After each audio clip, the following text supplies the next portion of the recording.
So guys, for time being, I think speaker on చేసినట్టు వస్తుందా sound స్పీకర్ది? మా voice reach అవుతుందా? ఫ్రెండ్కి వచ్చేసేయండి for time being. I think ఇంకా కనెక్ట్ చేసినట్లేదు అది.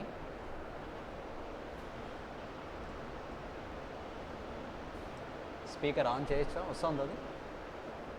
చేశారా? నార్మల్ రావట్లేదు. చెక్.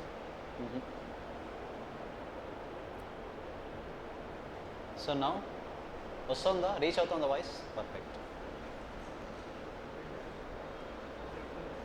Okay sir.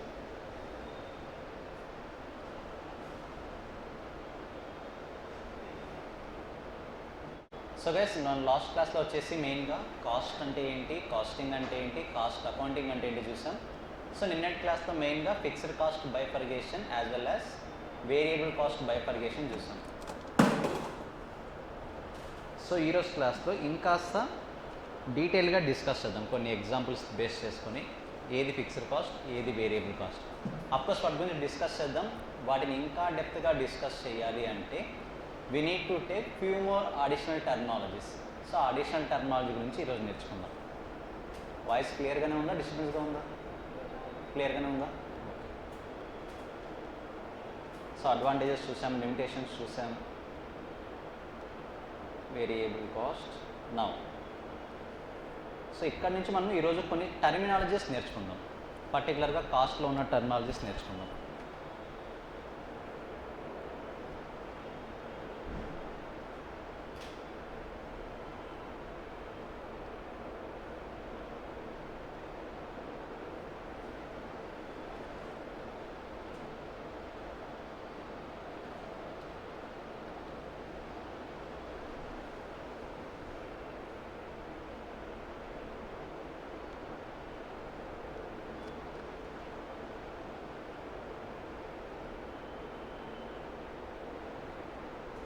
సరే గైస్, లెట్స్ సే మనం హైదరాబాద్ నుంచి ఒక ప్లేస్కి వెళ్దాం అనుకున్నాం, బెంగళూరుకి వెళ్ళాలి. లెట్స్ సే అరౌండ్ ఇది వచ్చేసి మనకు, నాకు తెలిసిన వరకు అరౌండ్ 600 కిలోమీటర్స్ ఉంది. Around 600 kilometres. Same Hyderabad to same బస్లోనే సికింద్రాబాద్ వెళ్దాం. సికింద్రాబాద్ మరీ పక్కన అయిపోతుంది. లెట్స్ సే కర్నూలు వెళ్దాం అనుకున్నాం. కర్నూలు అరౌండ్ 250 కిలోమీటర్స్ ఉంది. ఓకేనా? So Hyderabad to Bengaluru 600 kilometres ఉంది. Hyderabad to Kurnool only 250 kilometres ఉంది. డెఫినెట్గా దేనికి హైయెస్ట్ కాస్ట్ ఉంటుంది? బస్ ఫేర్ దేనికి ఎక్కువ ఉంటుంది? హైదరాబాద్ టు బెంగళూరా, హైదరాబాద్ టు కర్నూలా? హైదరాబాద్ టు బెంగళూరు. ఎందుకని? డిస్టెన్స్ ఎక్కువ ఉంది కాబట్టి, nothing but number of kilometres ఎక్కువ ఉంది కాబట్టి. మీరు అబ్జర్వ్ చేయండి, లెట్స్ సే హైదరాబాద్కి బెంగళూరు 1000 రూపీస్ అయితే, లెట్స్ సే కర్నూలుకి 300 రూపీస్ అయింది అనుకుందాం ఫర్ టైం బీయింగ్. ఓకేనా? హైదరాబాద్ టు బెంగళూరు ఎందుకు ఎక్కువ కాస్ట్ అయిందంటే, మీరు చెప్తున్న ఆన్సర్ నంబర్ ఆఫ్ కిలోమీటర్స్ ఎక్కువ ఉంది కాబట్టి. అంటే టోటల్ కాస్ట్ని ఇంపాక్ట్ చేస్తున్నది సిటీనా, కిలోమీటర్సా? కిలోమీటర్స్. అంటే కిలోమీటర్స్ ఇంక్రీజ్ అయితే ఆటోమేటిక్గా కాస్ట్ ఏమవుతుంది? ఇంక్రీజ్ అవుతుంది. కిలోమీటర్స్ డిక్రీజ్ అవుతే కాస్ట్ ఏమవుతుంది? డిక్రీజ్ అవుతుంది. అంటే ఈ ఫైనల్గా కాస్ట్ని ఇంపాక్ట్ చేసే ఫ్యాక్టర్స్ ఏవైతే ఉన్నాయో, ఇక్కడ కాస్ట్ని ఇంపాక్ట్ చేస్తున్న ఫ్యాక్టర్ ఏది? Kilometers. So kilometer is called cost driver. Point clarity వస్తుందా? మీకు ఏదైతే ఇంపాక్ట్ చేస్తుందో, నథింగ్ బట్ టోటల్ కాస్ట్ని ఏదైతే మీకు ఇంపాక్ట్ చేస్తుందో అది ఇంక్రీజ్ అవ్వచ్చు, డిక్రీజ్ అవ్వచ్చు, what ever it may be. మీకు టోటల్ కాస్ట్ని డిస్టర్బ్ చేస్తుంది అంటే, అల్టిమేట్గా ఇంపాక్ట్ చేస్తుంది అంటే, it will call it as cost driver. I hope it is very clear. First ఈ పాయింట్ గుర్తుంది కదా, నంబర్ ఆఫ్ కిలోమీటర్స్ ఇంక్రీజ్ అయితే కాస్ట్ ఇంక్రీజ్ అవుతుంది, నంబర్ ఆఫ్ కిలోమీటర్స్ డిక్రీజ్ అయితే కాస్ట్ డిక్రీజ్ అవుతుంది. ఇప్పుడు దీన్ని బేస్ చేసుకుని మనం కంపెనీ పాయింట్ ఆఫ్ వ్యూలో ఎగ్జాంపుల్ చెప్తాను. ఇప్పుడు కంపెనీ పాయింట్ ఆఫ్ వ్యూలో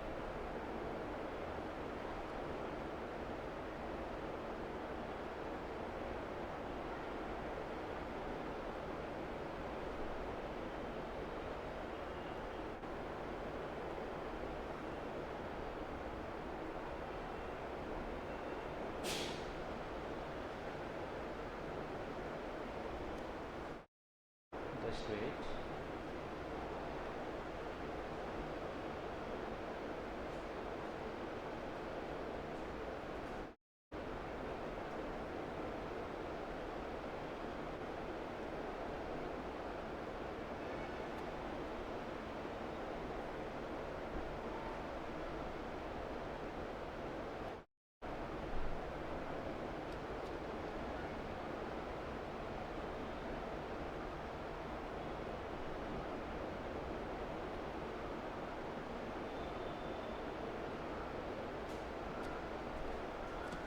సో సేమ్ ఇప్పుడు ఇలాగే ఇంకొక ఎగ్జాంపుల్ తీసుకుంటాను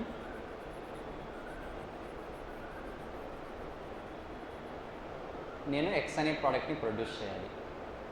I need to produce product X. Product ఎక్స్ని ప్రొడ్యూస్ చేయడానికి నాకు 10 రూపీస్ అవుతుంది. అంటే ఈచ్ యూనిట్ని ప్రొడ్యూస్ చేయడానికి 10 రూపీస్ అవుతుంది. నేను ఇలా పర్టికులర్ డే ఈ రోజున పర్ డేకి 10 యూనిట్స్ ప్రొడ్యూస్ చేశాను. 10 యూనిట్స్ ఆఫ్ ఎక్స్ ప్రొడ్యూస్ చేశాను. నాకు టోటల్గా ఎంత కాస్ట్ అయింటుంది? ఎంత అయింటుంది? 100. అంతే కదా. ఒకవేళ 20 యూనిట్స్ ప్రొడ్యూస్ చేశాను, 20 యూనిట్స్ ఆఫ్ ఎక్స్, కాస్ట్ ఎంత అయింటుంది? 200. మీరు అబ్జర్వ్ చేస్తే ఇక్కడ కాస్ట్ 100 నుంచి 200కి ఇంక్రీజ్ అయింది. అంటే ఇంపాక్ట్ అయింది, చేంజ్ అయింది. దేనివల్ల చేంజ్ అయింది? నంబర్ ఆఫ్ యూనిట్స్ ఇంక్రీజ్ చేయడం వల్ల. కరెక్టా? So number of units will be considered as cost driver. Concept clarity వస్తుందా? Number of units will be considered as the cost driver. మీరు ఎక్కువ యూనిట్స్ని ప్రొడ్యూస్ చేయాలనుకుంటే ఎక్కువ కాస్ట్ అవుతుంది, తక్కువ యూనిట్స్ని ప్రొడ్యూస్ చేయాలనుకుంటే తక్కువ కాస్ట్ అవుతుంది. ఓవరాల్గా కాస్ట్ని ఇంపాక్ట్ చేస్తుంది అంటే we call it as a cost driver. So ఒకసారి చూద్దాం. Cost driver, any factor that effect the cost. So కాస్ట్ని ఇంపాక్ట్ చేసే ఏ ఫ్యాక్టర్ అయినా అవ్వచ్చు. మన ఎగ్జాంపుల్లో నంబర్ ఆఫ్ యూనిట్స్ ప్రొడ్యూస్డ్ తీసుకున్నాం. నంబర్ ఆఫ్ యూనిట్స్ షిప్డ్, ఇది కూడా ఎగ్జాంపులే కదా. మీరు నంబర్ ఆఫ్ యూనిట్స్ ఎక్కువ షిప్ చేయాలనుకుంటే అంత ఎక్కువ కాస్ట్ అవుతుంది. Shipping cost, delivery cost. So change in the cost driver will result in the change in total cost. మీరు కాస్ట్ డ్రైవర్లో చేంజ్ తీసుకొస్తే టోటల్ కాస్ట్ కూడా చేంజ్ వస్తుంది. ఎలా అది? ఇప్పుడు ఈ ఎగ్జాంపుల్ చూడండి. 10 యూనిట్స్ ఉన్నదాన్ని 20 చేస్తున్నారు. అంటే ఇది కాస్ట్ డ్రైవర్లో చేంజ్ రావడమే కదా. When there is a change in cost driver, automatically ఏది కూడా చేంజ్ అవుతుంది? టోటల్ కాస్ట్ కూడా చేంజ్ అవుతుంది. సో ఆ ఇన్ఫర్మేషన్ మనకి ఇచ్చాడు. Change in cost driver will result in change in total cost. Just ఆ డెఫినేషన్ చదవండి ఒకసారి. గైస్, ఆన్లైన్ వాళ్ళు మీరు మాట్లాడిన టైంలో మ్యూట్ చేసేయండి.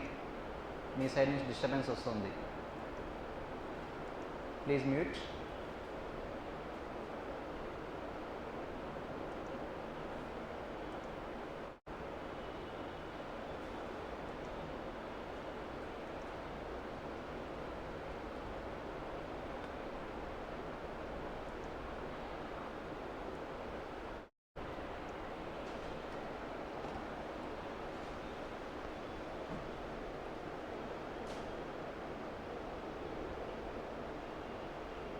So guys clear? Cost driver.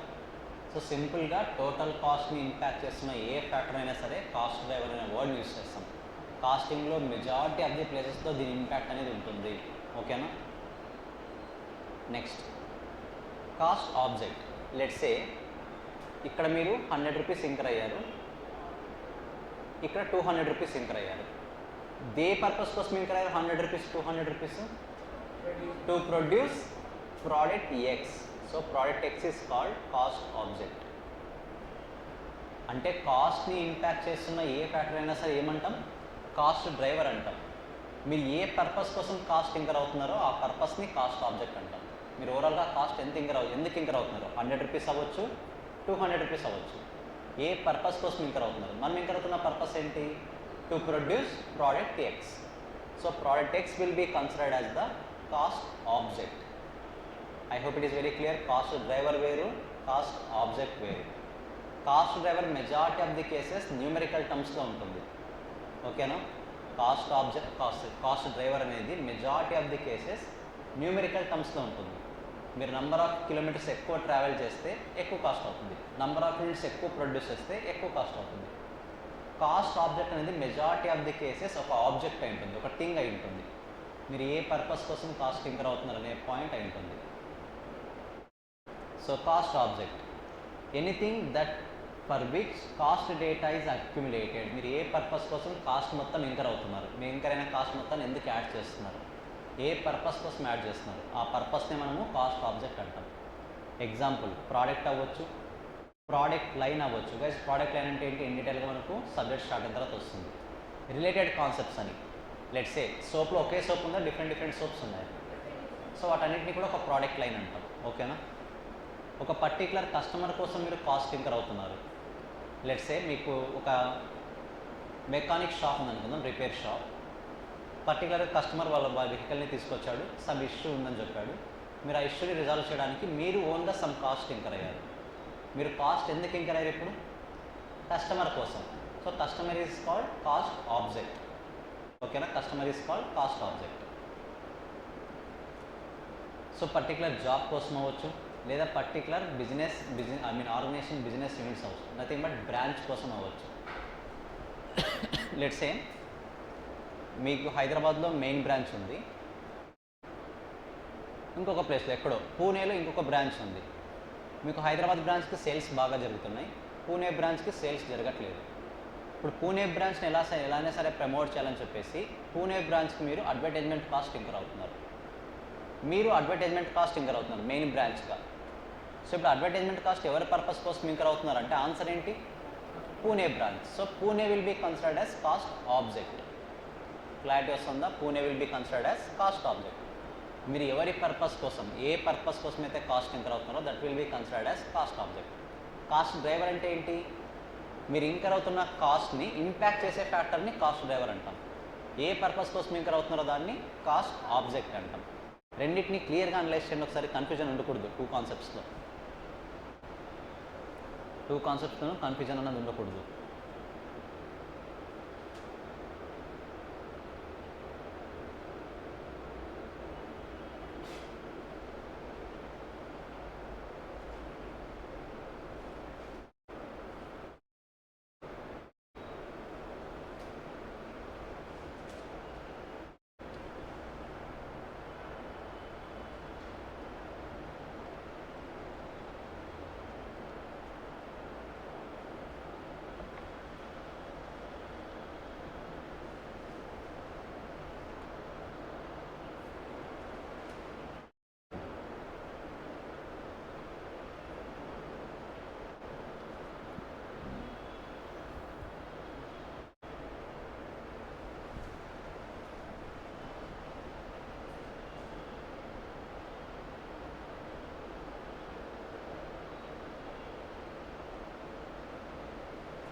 So guys clear? Cost driver, cost object, ఎలాంటి కన్ఫ్యూజన్ లేదు కదా?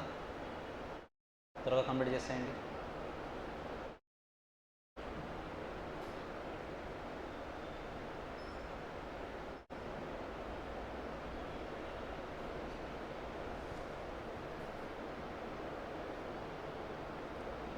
Next relevant range, most important. మీరు అబ్జర్వ్ చేస్తే మనం నిన్న fixed cost definition, variable cost definition నేర్చుకుంటున్నప్పుడు లాస్ట్లో ఒక వర్డ్ వచ్చింది, within the relevant range అనే వర్డ్. కరెక్టా? సో ఇప్పుడు ఆ రిలవెంట్ రేంజ్ గురించి మనం డిస్కస్ చేద్దాం. అసలు ఆ రిలవెంట్ రేంజ్ అంటే ఏంటి? Will discuss about the relevant range.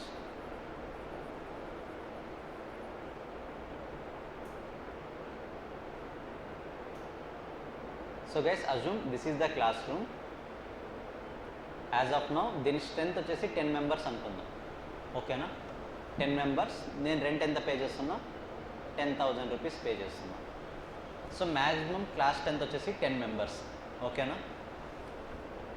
జనవరిలో నాకు 5 మెంబర్స్ వచ్చారు. రెంట్ ఎంత పే చేస్తా? 10,000 పే చేస్తా. ఫిబ్రవరిలో 9 మెంబర్స్ వచ్చారు. రెంట్ ఎంత పే చేస్తా? 10,000 పే చేస్తా. జనరల్గా fixed cost is total constant అని చెప్తాం కదా. Fixed cost in total is కాన్స్టెంట్గానే ఉంది కదా. కాకపోతే ఒకే ఒక కండిషన్ ఉంది, within the relevant range అని చెప్పేసి. ఇప్పుడు మార్చ్లో నాకు స్టూడెంట్స్ 15 మెంబర్స్ వచ్చారు. రెంట్ ఎంత పే చేయాలి? 10,000 పే చేస్తా. కాకపోతే క్లాస్ స్ట్రెంత్ 10 మెంబర్సే. అంటే 10కి మించి క్వశ్చన్ అయితే స్పేస్ లేదు. ఇప్పుడు మిగతా 5 మెంబర్స్ని యాక్సెప్ట్ చేయాలంటే నేనేం చేయాలి? క్లాస్ రూమ్ని ఎక్స్టెన్షన్ చేయాలి, లేదా వేరే క్లాస్ని రెంట్కి తీసుకోవాలి. అజ్యూమ్ పాసిబిలిటీ ఉందనుకుందాం. క్లాస్ రూమ్ని ఎక్స్టెన్షన్ చేశాను, ఇంకో 10 మెంబర్స్ ప్లేస్ వచ్చేలాగా. అల్టిమేట్గా 10,000 ఛార్జ్ చేస్తాడా, డబల్ ఛార్జ్ చేస్తాడా ఓనర్? అంటే ఆటోమేటిక్గా ఇక్కడ వాల్యూ ఏమైపోయింది? 10,000 ప్లస్ 10,000. దీనికి కూడా రెంట్ 10,000. జనరల్గా ఫిక్స్డ్ కాస్ట్ ఇన్ టోటల్ ఎలా ఉండాలి? కాన్స్టెంట్ ఉండాలి. ఎప్పుడు వరకు అంటే with in the relevant range. మన ఎగ్జిస్టింగ్ క్లాస్ ఏది ఉందో that is called relevant range. మీరు ఎప్పుడైతే రిలవెంట్ రేంజ్ని క్రాస్ అయ్యి వెళ్తారో, ఎప్పుడైతే రిలవెంట్ రేంజ్ని బ్రేక్ చేస్తారో ఆటోమేటిక్గా ఫిక్స్డ్ కాస్ట్ కూడా ఏమవుతుంది, వేరియబుల్ కాస్ట్ అవుతుంది. మీరు అబ్జర్వ్ చేయండి, 10,000 10,000 20,000 చేంజ్ అయిందా లేదా? అంటే అల్టిమేట్గా దానికి వేరియబుల్ కాస్ట్ అని నేను పెట్టలేము, కాకపోతే చేంజ్ అవుతుంది. ఫిక్స్డ్ కాస్ట్ ఇన్ టోటల్ కాన్స్టెంట్గా ఉండాల్సిన రూలు ఇప్పుడు అప్లై అవ్వదు. ఎందుకు? మీరు రిలవెంట్ రేంజ్ని క్రాస్ అయ్యారు కాబట్టి. I hope it is very clear. ఇంకొక ఎగ్జాంపుల్ తీసుకుందాం. మన దగ్గర ఒక మిషనరీ ఉంది. మిషనరీతో మనం డైలీ కూడా 100 యూనిట్స్ ప్రొడ్యూస్ చేస్తాం. మిషనరీకి డైలీ 100 యూనిట్స్ ప్రొడ్యూస్ చేస్తాం. పర్ మంత్ అనుకుందాం, 100 యూనిట్స్ పర్ మంత్. సో నేను 100 యూనిట్స్ ప్రొడ్యూస్ చేసినప్పుడు ఇది ఎంత డిప్రిషియేట్ అవుతుంది అంటే 10,000 రూపీస్ వాల్యూ చేసే అమౌంట్ డిప్రిషియేట్ అవుతుంది. ఓకేనా? పర్ మంత్ 10,000 రూపీస్ వాల్యూ చేసే అమౌంట్ డిప్రిషియేట్ అవుతుంది. నాకు పర్టికులర్గా ఒక మంత్లో ఓవరాల్గా 400 యూనిట్స్ ఆర్డర్ వచ్చాయి. 1 మంత్కి 400 యూనిట్స్ ఆర్డర్ చేయాల్సి వచ్చింది, అంటే ఆర్డర్ ఇవ్వాల్సి వచ్చింది. జనరల్గా ఎన్ని యూనిట్స్ ఆర్డర్ చేస్తాను నేను? 100 యూనిట్స్ ప్రొడ్యూస్ చేస్తాను. వచ్చిన ఆర్డర్ని ఫిల్ చేయడానికి 100 యూనిట్స్ ప్రొడ్యూస్ చేస్తాను. బట్ పర్టికులర్గా మంత్లో ఒకేసారి 4 టైమ్స్ ఇంక్రీజ్ చేయాల్సి వచ్చిందండి, అంటే 400 రూపీస్ చేశాను. ఇప్పుడు నా డౌట్ ఏంటంటే మిషనరీ 10,000 డిప్రిషియేట్ అవుతుందా, ఇంకా ఎక్కువ డిప్రిషియేట్ అవుతుందా? Sorry, assume for time being మనం 100 అనుకున్నాం కాబట్టి అదే మ్యాక్సిమం లెవెల్ అనుకోండి.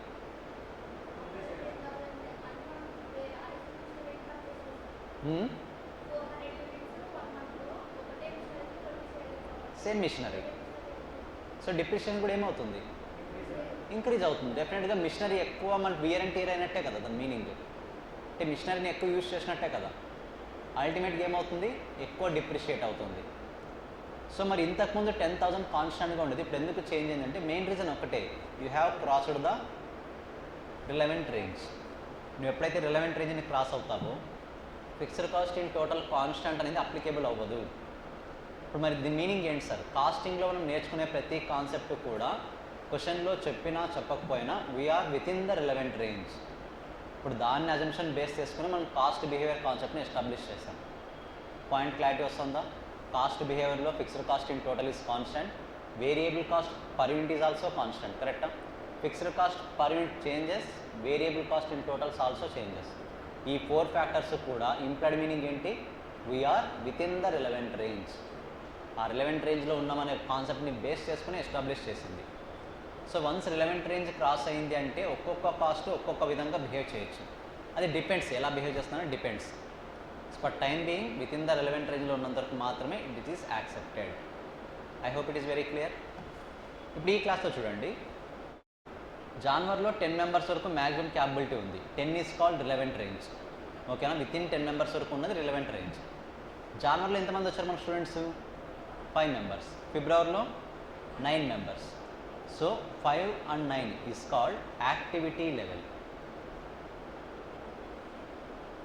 Activity level. రిలవెంట్ రేంజ్ అంటే మ్యాక్సిమం లెవెల్, అంతకుమించి నువ్వు స్టూడెంట్స్ని యాక్సెప్ట్ చేయడానికి వీలు లేదు. ఒకవేళ యాక్సెప్ట్ చేస్తే ఏం చేయాలి, క్లాస్ని ఎక్స్టెన్షన్ చేయాలి. For that you need to incur extra cost. అదే నీకు విత్ ఇన్ ద రిలవెంట్ రేంజ్లో ఎంతైతే స్టూడెంట్స్ వస్తారో వాళ్ళని ఏమంటాం, యాక్టివిటీ లెవెల్ అంటాం. ఎస్, కన్ఫ్యూజన్ ఏం లేదు కదా. సేమ్ ఇక్కడ కూడా అదే పాయింట్ చెప్తాను. ఈ machine maximum capacity 100 units per month. ఈ మంత్లో ఓన్లీ 60 యూనిట్సే ప్రొడ్యూస్ చేస్తాం. 60 is called activity level. Only మంత్లో 100 వరకు కెపాసిటీ ఉన్నా సరే 60నే ప్రొడ్యూస్ చేస్తాం. We call it as 60 as the activity level. So క్లియరా? రెండు కూడా రిలవెంట్ రేంజ్, యాక్టివిటీ లెవెల్ రెండు కూడా వేరు వేరు, రెండు ఒకటి కాదు. ఇవి రెండు ఈక్వల్ అయ్యే ఛాన్స్ ఉందా? రెండు ఈక్వల్ అయ్యే ఛాన్స్ ఉందా? ఎప్పుడు? So when the capacity is full, nothing but 10 members capability ఉన్న క్లాస్లో 10 మెంబర్స్ అటెండ్ అయ్యారు. In such cases activity level equal to relevant range. ఇక్కడ కూడా 100 యూనిట్స్ ప్రొడ్యూస్ చేసే క్యాపబిలిటీ ఉంది, 100 యూనిట్స్ ప్రొడ్యూస్ చేశాను. In such cases we call it as activity level equal to relevant range. రెండు equal అయ్యే ఛాన్స్ ఉంది. But at any cost activity level relevant range కన్నా ఎక్కువ వెళ్ళే ఛాన్స్ లేదు. పాయింట్ క్లారిటీ వస్తుందా? యాక్టివిటీ లెవెల్ అనేది రిలవెంట్ రేంజ్ కన్నా ఎక్కువ వెళ్ళే ఛాన్స్ లేదు. ఒకవేళ వెళ్ళిందా ఖచ్చితంగా రిలవెంట్ రేంజ్ ఏమవుతుంది, ఎక్స్టెన్షన్ చేయాలి. ఇప్పుడు ఈ క్లాస్లో 10 మెంబర్స్ స్ట్రెంత్ అంటే 10కి మించి వెళ్ళే ఛాన్స్ ఉందా? ఒకవేళ 12 మెంబర్స్ వచ్చారనుకోండి యాక్టివిటీ లెవెల్, ఖచ్చితంగా క్లాస్ని ఏం చేయాలి? ఎక్స్టెన్షన్ చేయాలి. I hope it is very clear. Confusion ఏం లేదు కదా? ఒకసారి చూద్దాం ఆ content. So relevant range, it is the range of an activity. Activity అనట్లేదు, range of an activity, nothing but maximum range ఎంత ఉంటుంది, within which variable cost and fixed cost functions remains valid. So within the relevant రేంజ్లో ఉన్నంత వరకు మాత్రమే variable cost అయినా సరే fixed cost functions అయినా సరే వ్యాలిడ్గా ఉంటాయి. అదర్వైజ్ వేరే విధంగా బిహేవ్ చేసే ఛాన్స్ ఉంటుంది. సేమ్ అలాగే రిలవెంట్ రేంజ్ కూడా చదివేద్దాం. ఇక్కడ రిలవెంట్ రేంజ్ అయింది activity level, it is the output level. మన ఎగ్జాంపుల్లో 10 is called relevant range, but జాన్వర్లో ఎంతమంది స్టూడెంట్స్ వచ్చారు? Only 5 members. 5 members is called activity level. Number of units produced or sold during the period. మనకి ఇంకొక ఎగ్జాంపుల్లో number of units produce చేసే capability 10,000 ఉంది పర్ మంత్, కానీ మనం ఎన్ని మాత్రం ప్రొడ్యూస్ చేసాం? 6,000 మాత్రమే ప్రొడ్యూస్ చేసాం. Maximum capacity 10,000, this is called relevant range. But మనం ప్రొడ్యూస్ చేసింది only 6,000, this is called activity level. ఓకేనా? Number of units produced or sold during the period. For example units, number of patients, hotel rooms occupied, number of students etcetera. Number of patients చూద్దాం. ఒక హాస్పిటల్లో ఓవరాల్గా 100 మెంబర్స్కి treatment ఇచ్చే capability ఉంది. 100 is called relevant range, అంటే 100 కన్నా ఎక్కువ మందిని అట్ ఏ టైం డీల్ చేయలేం మనం. కానీ రియాలిటీలో ఓన్లీ 60 మెంబర్స్ పేషెంట్స్ మాత్రమే వచ్చారు. 60 is called activity level, 100 is called relevant range. I hope clear. Maximum level all relevant range. Hotel rooms occupied, ఓవరాల్గా ఒక రెస్టారెంట్లో ఆర్ ఒక లాడ్జ్ అవ్వచ్చు, టోటల్గా 10 రూమ్స్ ఉన్నాయి. 10 రూమ్స్ ఉన్నాయి ఓవరాల్గా హోటల్ రూమ్స్. రియాలిటీలో 6 మాత్రమే ఆక్యుపై చేశారు. 6 is called activity level, 10 is called relevant range or maximum level. Number of students example already మనం డిస్కస్ చేస్తాం ఇంతకుముందు. I hope clear. Relevant range is different from activity level. In some cases relevant range will be equal to activity level, but at any cost activity level will not be above then relevant range. ఖచ్చితంగా relevant range కన్నా ఎక్కువ activity level ఉండదు. I hope clear. Just ఒకసారి వేసేసండి ఇది కూడా, activity level as well as relevant range.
So guys, costing point of view as of now మెయిన్గా 6 terminologies నేర్చుకున్నాం.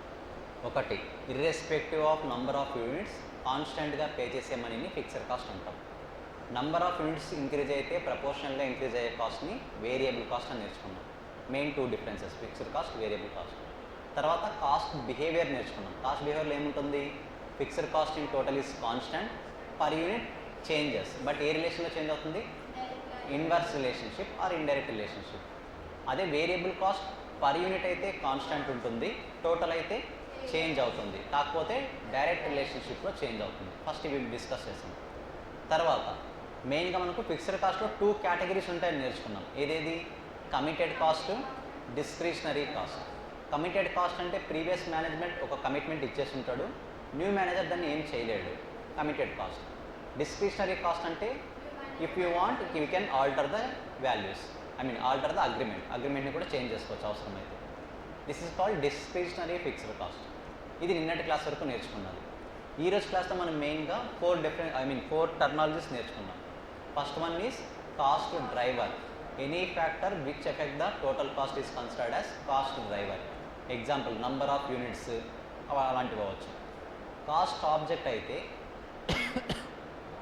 మీరు ఏ పర్పస్ కోసం అయితే కాస్ట్ ఇంకర్ అవుతున్నారో, మీరు ఓవరాల్గా ఇంకర్ అవుతున్న కాస్ట్ అనేది దేనికోసం అయితే ఇంకర్ అవుతున్నారో that will be called as cost object. మన ఎగ్జాంపుల్లో X will be the cost object. Product X అంటే ప్రోడక్ట్ ఎక్స్ని ప్రొడ్యూస్ చేయడానికి కోసం మీరు కాస్ట్ ఇంకర్ అవుతున్నారు, that will be considered as cost object. దాని తర్వాత ఏం డిస్కస్ చేసాం? Relevant range. రిలవెంట్ రేంజ్ అంటే ఏంటి? జనరల్గా maximum level in the company. అంటే ఆ మ్యాక్సిమం లెవెల్లో మీరు ఆపరేట్ అవుతున్నంత వరకు మాత్రమే కాస్ట్ బిహేవియర్ కాన్సెప్ట్ వ్యాలిడ్గా ఉంటుంది. వన్స్ మీరు ఆ మ్యాక్సిమం లెవెల్ని క్రాస్ అయ్యారా కాస్ట్ బిహేవియర్ కాన్సెప్ట్ వేరేలా బిహేవ్ చేసే ఛాన్స్ ఉంది. ఓకేనా? అది ఎలా బిహేవ్ చేస్తుందంటే ఒక్కొక్కటి ఒక్కో విధంగా బిహేవ్ చేస్తుంది. కాన్సెప్ట్లో నేర్చుకుందాం అది. మనకు సమ్ టాపిక్స్ స్టార్ట్ అయిన తర్వాత క్లారిటీ వస్తుంది అది. అండ్ లాస్ట్ రీసెంట్గా నేర్చుకున్నది యాక్టివిటీ లెవెల్. మనకు మ్యాక్సిమం లెవెల్ 100 యూనిట్స్ ఉండొచ్చు, బట్ మన రియాలిటీలో 40-50 యూనిట్స్గా ప్రొడ్యూస్ చేయొచ్చు. అంటే డే టు డే యాక్టివిటీ అంటాం. That is called activity level. So for time being ఇక్కడ వరకు ఏమైనా డౌట్స్ ఉన్నాయా? పర్టికులర్గా ఒక టర్మినాలజీకి ఇంకొక టర్మినాలజీకి క్లియర్ డిఫరెన్సెస్ తెలియాలి. ఓకేనా? సో యాక్టివిటీ లెవెల్ కూడా కంప్లీట్ అయిపోయింది కాబట్టి కాస్త మూవ్ ఫార్వర్డ్ అవుతాం.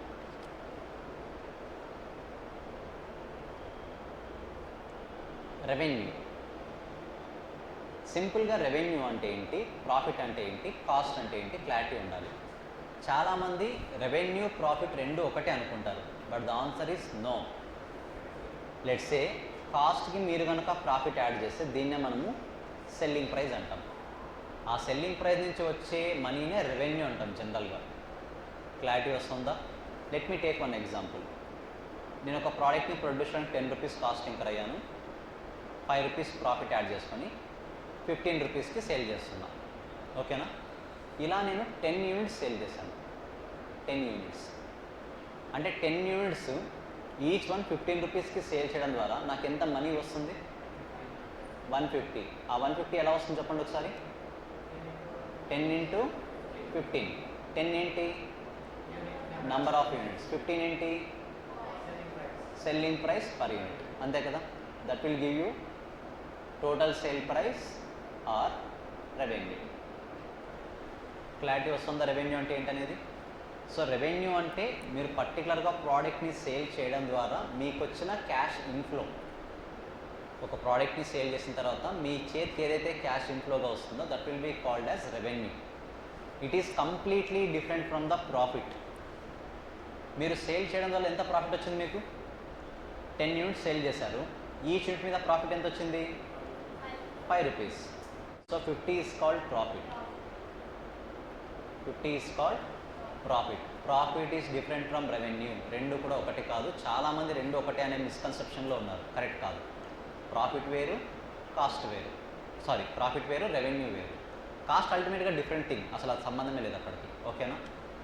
బట్ రియాలిటీలో మనము ప్రైస్ని కాస్ట్ని ఒకే విధంగా డీల్ చేస్తాం.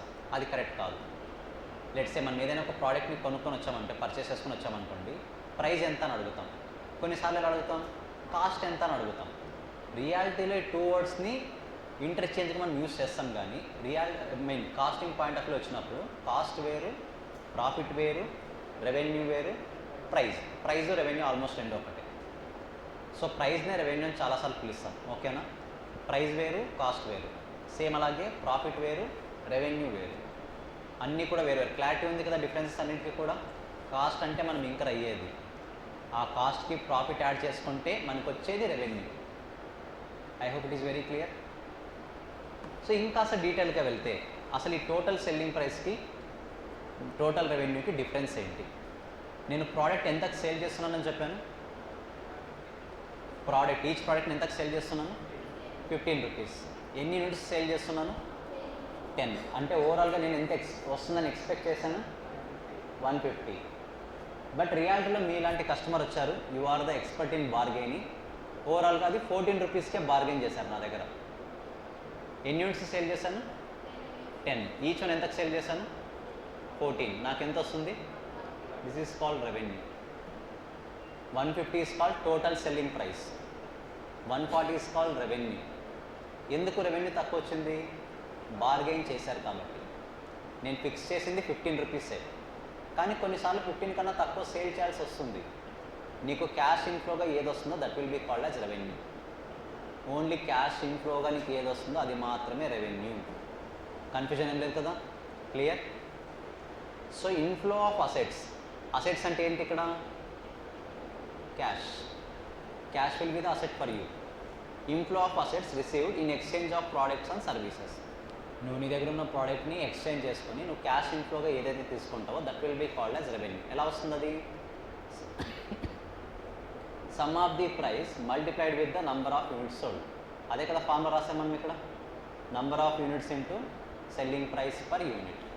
సో ఈ వాల్యూస్ అన్నిటిని యాడప్ చేస్తే మనకు వచ్చేది టోటల్ రెవెన్యూ. సో నేను ఒకసారి క్వశ్చన్ అడుగుతున్నా. రెవెన్యూ, కాస్ట్ జనరల్గా ఏది ఎక్కువ ఉంటుంది? రెవెన్యూ. కాస్ట్, ప్రాఫిట్ జనరల్గా ఏది ఎక్కువ ఉంటుంది? కాస్ట్. సెల్లింగ్ ప్రైస్, కాస్ట్ ఏది ఎక్కువ ఉంటుంది? Selling price. Selling price, revenue రెండు ఒకటా వేరువేరా? జనరల్లీ ఒకటే, కానీ ఒకవేళ డిస్కౌంటింగ్లో కనుక సేల్ చేస్తుంటే రెవెన్యూ వేరవుతుంది, సెల్లింగ్ ప్రైస్ వేరవుతుంది. I hope clear. బట్ ఆ డిఫరెన్స్ ఏమంత ఇంపార్టెంట్ కాదు syllabus point of view. But మీకు క్లారిటీ ఇస్తున్నా అంతే.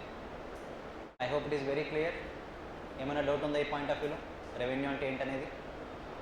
సో రెవెన్యూ క్లారిటీ వచ్చింది. మరి రెవెన్యూ డ్రైవర్ అంటే ఏంటి? కాస్ట్ డ్రైవర్ అంటే ఏం చెప్పుకున్నాను?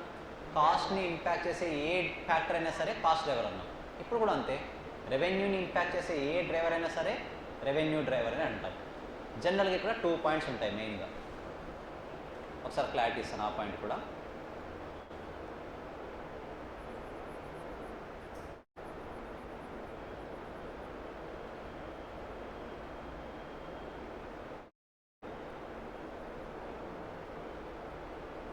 సో లెట్స్ సే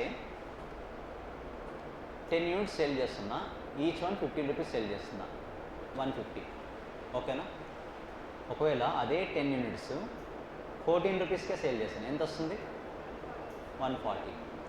లేదు, ఈచ్ వన్ 15 రూపీస్కే సేల్ చేస్తా, కాకపోతే ఓన్లీ 9 యూనిట్సే సేల్ చేస్తా, ఎంత వస్తుంది? 135. అంతే కదా? 135. మీరు అబ్జర్వ్ చేయండి, మన బేస్ ఫార్ములా 150. 150 అనేది 140గా చేంజ్ అయింది. దేనివల్ల? Selling price per unit reduce అవ్వడం వల్ల. అంతే కదా? సెల్లింగ్ ప్రైస్ పర్ యూనిట్, ఇది నెంబర్ ఆఫ్ యూనిట్స్, ఇది సెల్లింగ్ ప్రైస్ పర్ యూనిట్. 15 రూపీస్కి సేల్ చేయాల్సింది 14 రూపీస్కి సేల్ చేశాను అంటే we can consider it as a selling price per unit is the revenue driver. ఓవరాల్గా నా రెవెన్యూని ఇంపాక్ట్ చేస్తుందా లేదా? 150 నుంచి 140కి రెడ్యూస్ అయింది. దేనివల్ల రెడ్యూస్ అయింది? సెల్లింగ్ ప్రైస్ వల్ల. So selling price is called one of the revenue driver for revenue driver. Same అలాగే ఇక్కడ చూడండి, 135 ఎందుకు వచ్చింది? 15 యూనిట్సే సేల్ చేశాను, 15 రూపీస్కే సేల్ చేశాను, కానీ ఎన్ని యూనిట్స్ సేల్ చేశాను? 9 సేల్ చేశాను. అంటే నంబర్ ఆఫ్ యూనిట్స్ కూడా ఆటోమేటిక్గా ఏమవుతుంది? Revenue driver. అంటే నీ రెవెన్యూ ఇంక్రీజ్ అవ్వాలా డిక్రీజ్ అవ్వాలా అంటే అది సెల్లింగ్ ప్రైస్ మీదనే డిపెండ్ అయి ఉంటుంది, నంబర్ ఆఫ్ యూనిట్స్ మీదనే డిపెండ్ అయి ఉంటుంది ఇన్ జనరల్గా. ఇది కూడా కాదు అంటే ultimately it will depend on advertisements. మీరు ఎక్కువ అడ్వర్టైజ్ చేశారా, ఎక్కువ సేల్ అవుతాయి. ఎక్కువ సేల్ అయ్యంటే ఆటోమేటిక్ రెవెన్యూ ఏమవుతుంది? ఎక్కువ వస్తుంది. మీరు తక్కువ అడ్వర్టైజ్ చేశారా, తక్కువ మందికి ప్రోడక్ట్ రీచ్ అవుతుంది, తక్కువ యూనిట్సే సేల్ అవుతాయి, రెవెన్యూ కూడా తగ్గిపోతుంది. ఓవరాల్గా రెవెన్యూ ఇంక్రీజ్ అవ్వాలన్నా డిక్రీజ్ అవ్వాలన్నా కీ రోల్ ఏం ప్లే చేస్తుంది ఇక్కడ? Advertisements. I hope it is very clear. This is the concept of revenue as well as revenue driver. Just read it once. Revenue అంటే ఏంటి, రెవెన్యూ డ్రైవర్ అంటే ఏంటి?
Guys next operating income ఉంది. Let it be for some time, ఇప్పుడు అవసరం లేదు operating income. So activity level మనం cost behaviour already discuss చేసింది. Cost behaviour, how cost will react to the change in the business activity. Fixed cost in total always constant ఉంటుంది, variable cost per unit కూడా always constant ఉంటుంది. కానీ ఏవేవి change అవుతాయి? Fixed cost per unit change అవుతుంది, variable cost per unit కూడా change అవుతుంది. ఇప్పుడు ఎస్ అర్థం కాలేదు. Variable cost in total change అవుతుంది, వేరియబుల్ కాస్ట్ పర్ యూనిట్ కాన్స్టెంట్గా ఉంటుంది. ఫిక్స్డ్ కాస్ట్ ఇన్ టోటల్ కాన్స్టెంట్గా ఉంటుంది, పర్ యూనిట్ చేంజ్ అవుతుంది. మనం దీన్ని ఇంకా సెక్షన్స్ చేసి ఏం చేసాం? So fixed cost per unit change అవుతుంది, ఇండైరెక్ట్ రిలేషన్షిప్లో చేంజ్ అవుతుంది. అదే variable cost in total change అవుతుంది, డైరెక్ట్ రిలేషన్షిప్లో చేంజ్ అవుతుంది. కరెక్టా? ఇప్పుడు దీన్ని బేస్ చేసుకొని ఒక ప్రాబ్లం చేద్దాం. 1 or 2 ప్రాబ్లమ్స్ సాల్వ్ చేయడానికి ట్రై చేద్దాం. సో ఫస్ట్ నేను ఒకటి చేసి చూపిస్తాను, దాని తర్వాత మీకు ఒక ప్రాబ్లం ఇస్తాను, మీరు ట్రై చేయండి. ఇప్పుడు మీరు ఏం చేయాలంటే ఓవరాల్గా కాస్ట్ బిహేవియర్ చార్ట్ని డ్రా చేయాలి. I will give you the one example. Assume it is A factory. ఫ్యాక్టరీలో మ్యాక్సిమం 100 యూనిట్స్ వరకు ప్రొడ్యూస్ చేయొచ్చు. ఓకేనా? దీని రెంట్ వచ్చేసి 10,000. రెంట్ వచ్చేసి 10,000. సో జనవరిలో ఏం జరిగింది, ఫిబ్రవరిలో ఏం జరిగింది, మార్చ్లో ఏం జరిగిందో చూద్దాం. గైస్ 1 యూనిట్ని ప్రొడ్యూస్ చేయడానికి, పర్ యూనిట్ని ప్రొడ్యూస్ చేయడానికి you need to incur let's say 100 rupees. Per యూనిట్ని ప్రొడ్యూస్ చేయడానికి you need to incur 100 rupees. నా రెంట్, ఇది మెటీరియల్ కాస్ట్ అనుకుందాం. Material cost per unit, material cost. Let's say జనవరిలో నేను ప్రొడ్యూస్ చేసిన యూనిట్స్ వచ్చేసి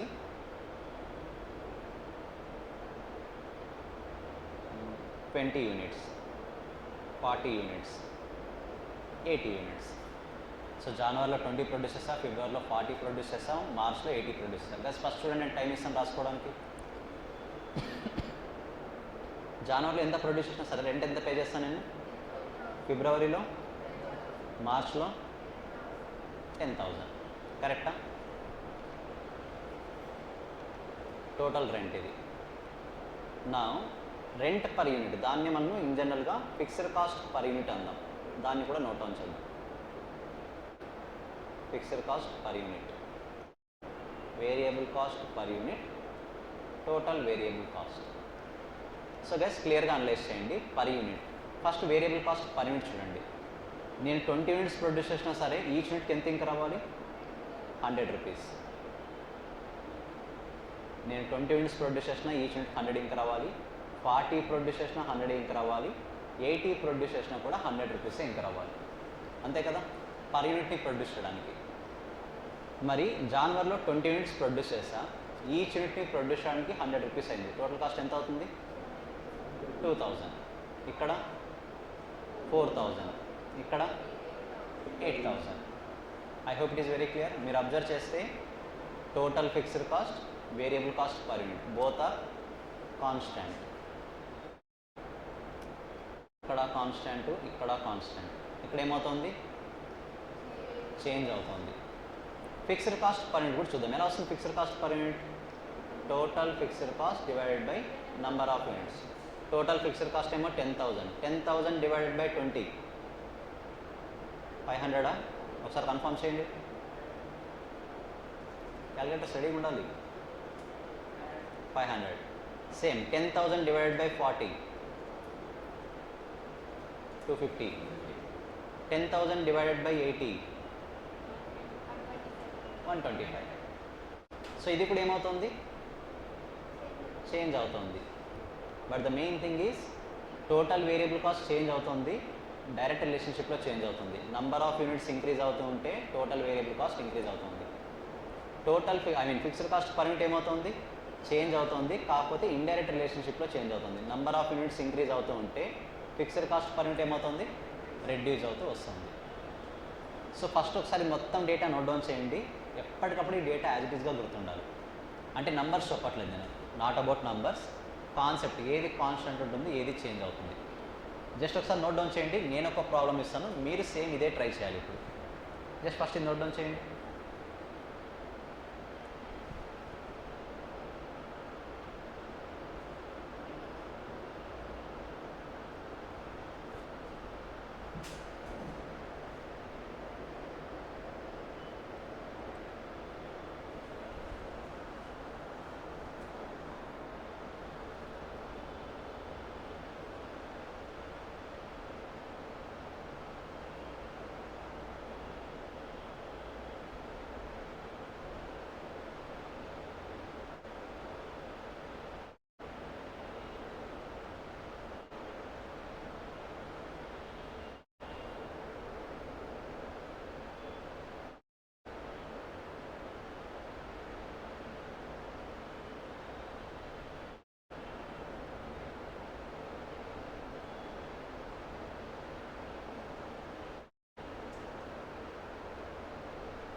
సో ఇప్పుడు సేమ్ దీనికే మనము కాస్ట్ బిహేవియర్ షార్ట్ డ్రా చేయాలి.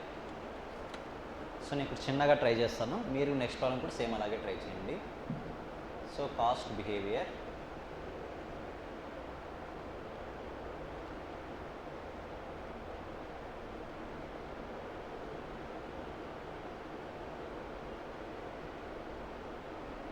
Fixed cost, variable cost, fixed cost in total, fixed cost per unit,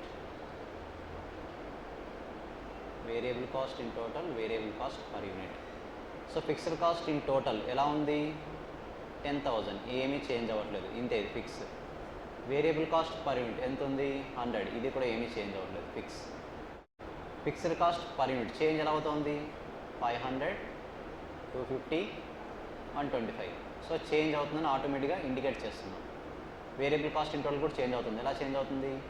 2000, 4000, 8000. So ఇది కూడా చేంజ్ అవుతుంది. This is the cost behaviour for the present data. I hope analyse చేయొచ్చు కదా ఈజీగానే. నేను నంబర్స్ చేంజ్ చేస్తాను, try చేస్తారా ఒకసారి మొత్తం?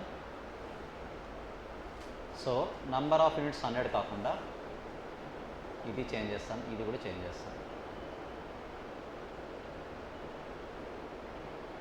సే number of units 500, rent 25,000,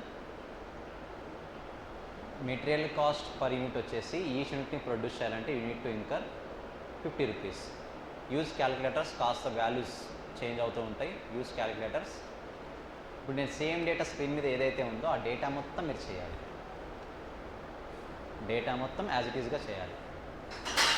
so data రాయండి, కాస్ట్ బిహేవియర్ డయాగ్రామ్ కూడా డ్రా చేయాలి.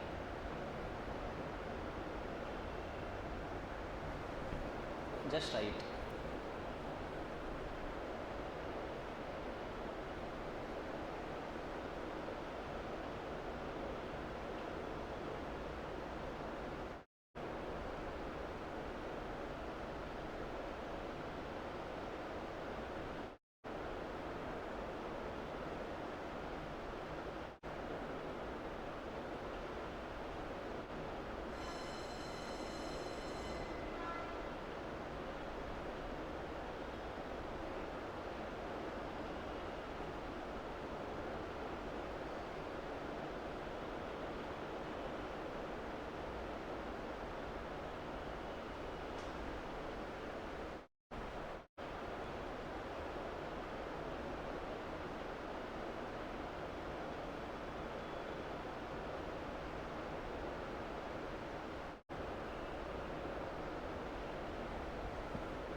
సో గైస్ ట్రై చేస్తారా?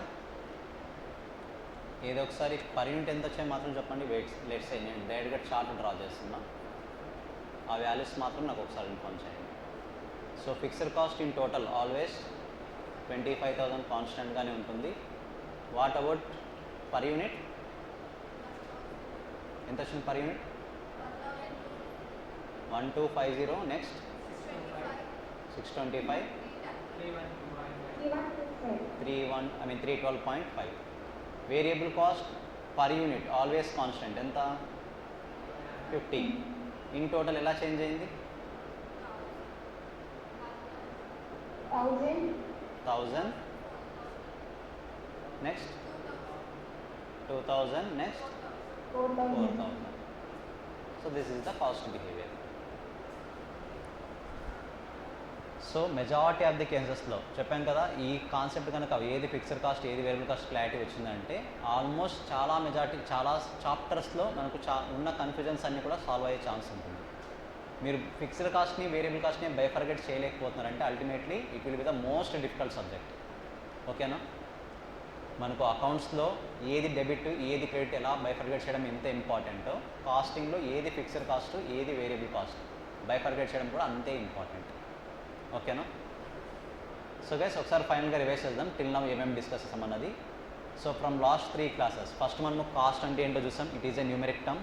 తర్వాత costing, it is a process of ascertaining the cost. తర్వాత cost accounting, that the system we use to record the expenses as well as income.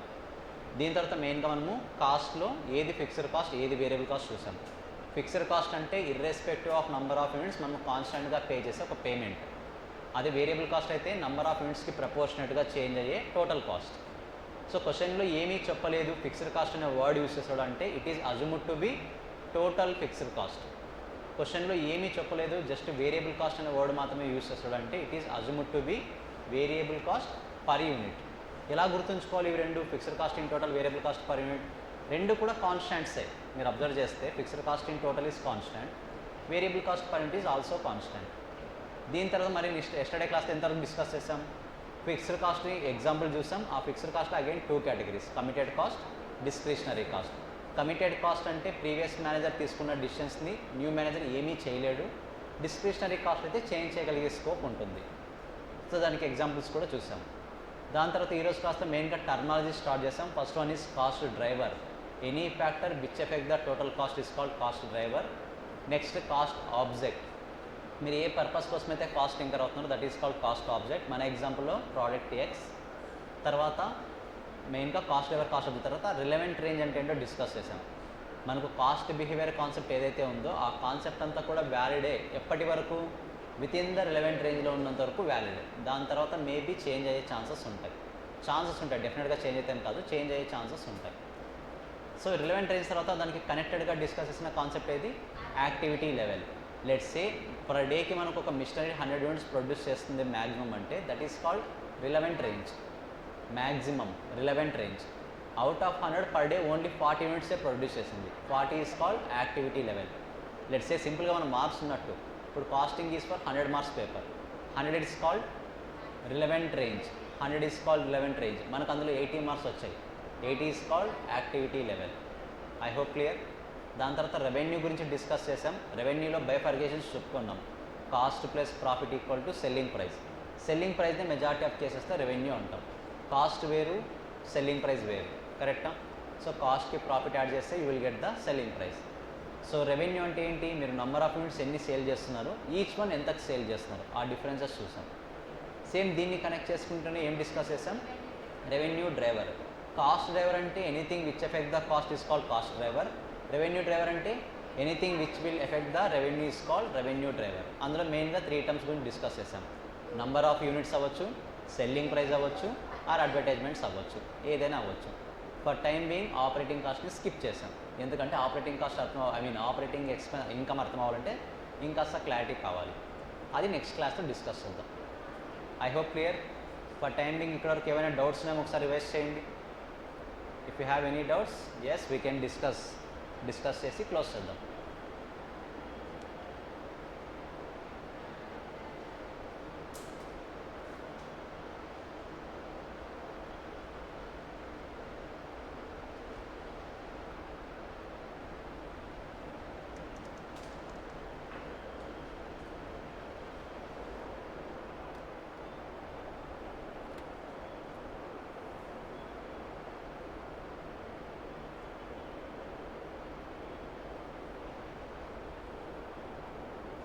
So next క్లాస్లో వాటిని base చేసుకుని graphs ఉన్నాయి, graphs చూద్దాం next క్లాస్లో. ఓకేనా? సో అయితే doubts ఏం లేవా? క్లోజ్ చేయొచ్చా? ఆన్లైన్ వాళ్ళు ఏమైనా మెసేజ్ చేస్తారా? నో. సో ఐ హోప్ ఏ డౌట్స్ లేవని అనుకుంటున్నా. టుమారో క్లాస్లో ఇంకొకసారి అంతా రివైజ్ చేసి we can start with the graphs. ఓకేనా? గ్రాఫ్స్ స్టార్ట్ చేద్దాం టుమారో. గైస్ మనకి ఎగ్జామ్లో గ్రాఫ్స్ ఏం అడగరు, no need to worry, but analysis purpose కోసం క్లారిటీ ఉండాలి. ఓకేనా? Will meet in next class. By.